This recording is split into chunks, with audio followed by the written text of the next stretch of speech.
ഇനി നമ്മുടെ നാട്ടുകാർക്ക് നല്ല ഫ്രഷ് മീൻ വാങ്ങാൻ ചാലിയത്തോ ബേപ്പൂരോ ഒന്നും പോകണ്ട. അതെ ഗൈസ്, ഇപ്പം ഞാനുള്ളത് നമ്മുടെ നാട്ടിൽ തന്നെ എടക്കരയിലാണ് കേട്ടോ. ഇവിടെ ഇങ്ങനെ ഒരു മീൻ കട തുടങ്ങിയ കാര്യം നിങ്ങൾക്ക് എത്ര പേർക്കറിയാം? അതെ, കടൽ ടു കട. കടയുടെ പേര് പോലെ തന്നെ കടലിൽ നിന്ന്, അതായത് ചാലിയത്തു നിന്നും ബേപ്പൂരിൽ നിന്നൊക്കെ നല്ല ഫ്രഷ് മീൻ നേരിട്ട് കടയിലേക്ക്. അടിപൊളി മീനാണ് കേട്ടോ.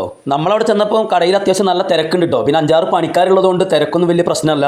ഞാൻ വാങ്ങിയത് ഒരു വെറൈറ്റി ആയിട്ടാട്ടോ. നല്ല കടൽ ഞണ്ട് 1 കിലോ വാങ്ങി. ഞണ്ട് അവിടെ നിന്ന് നല്ല അടിപൊളിയായിട്ട് ക്ലീൻ ചെയ്ത് തന്നു കേട്ടോ. വേറെ മീനൊക്കെ ആണെങ്കിൽ കുഴപ്പമൊന്നുമില്ല. അത്യാവശ്യം നല്ല തിരക്കാണെങ്കിൽ നമുക്ക് എന്ത് ചെയ്യുക, വാങ്ങിയിട്ട് വീട്ടിൽ പോയിട്ട് തന്നെ ക്ലീൻ ചെയ്യുക. അത് ഞണ്ടായതുകൊണ്ടേ എത്ര നമ്മൾ ക്ലീൻ ചെയ്ത് കഴിഞ്ഞാലും അവർ ചെയ്യണ അതേപോലെ വരില്ല. അടുത്ത വീഡിയോ എന്ന് പറഞ്ഞു കഴിഞ്ഞാൽ നല്ല ഞണ്ട് റോസ്റ്റ് ഉണ്ടാക്കുന്ന വീഡിയോ ആണ് കേട്ടോ. അപ്പോൾ എല്ലാവരും എന്ത് ചെയ്യുക, ചാനൽ സബ്സ്ക്രൈബ് ചെയ്ത് വെച്ചോ. ഫ്രഷ് മീനാണെങ്കിലും മറ്റുള്ള കടകളെ അപേക്ഷിച്ച് ഓവർ പ്രൈസിംഗ് ഒന്നും ഇല്ല കേട്ടോ. ഞാനൊരു കിലോ ഞണ്ട് വാങ്ങിയത് 400 രൂപയ്ക്കാണ് കേട്ടോ. നിങ്ങളുടെ നാട്ടിൽ ഞണ്ടിന് എത്ര കിലോയ്ക്ക് വില എന്നുള്ള ജസ്റ്റ് ഒന്ന് കമന്റ് ചെയ്യണേ. കുഞ്ഞം മത്തി തൊട്ടിട്ട് വലിയ പേതൽ വരെ അത്യാവശ്യം നല്ല വെറൈറ്റി മീനുകൾ ഉണ്ട് കേട്ടോ. അങ്ങനെ നമ്മൾ വാങ്ങിയ ഞണ്ട് ക്ലീൻ ചെയ്തിട്ട് നമ്മുടെ കയ്യിൽ കിട്ടിയിട്ടോ. നേരെ വീട്ടിൽ പോയിട്ട് അടിപൊളി റോസ്റ്റ് ഉണ്ടാക്കുക. ഈ കടൽ ടു കടേന്റെ ലൊക്കേഷൻ വരുന്നത് എടക്കര കളേഴ്സ് വെഡ്ഡിംഗ് കാസ്റ്റിലിന്റെ നേരെ ഓപ്പോസിറ്റ് ആണ് കേട്ടോ. അപ്പോൾ എല്ലാവരും വീഡിയോ ലൈക്ക് ചെയ്യുക, ഷെയർ ചെയ്യുക, അതുപോലെ തന്നെ നമ്മുടെ ചാനൽ സബ്സ്ക്രൈബ് ചെയ്യുക.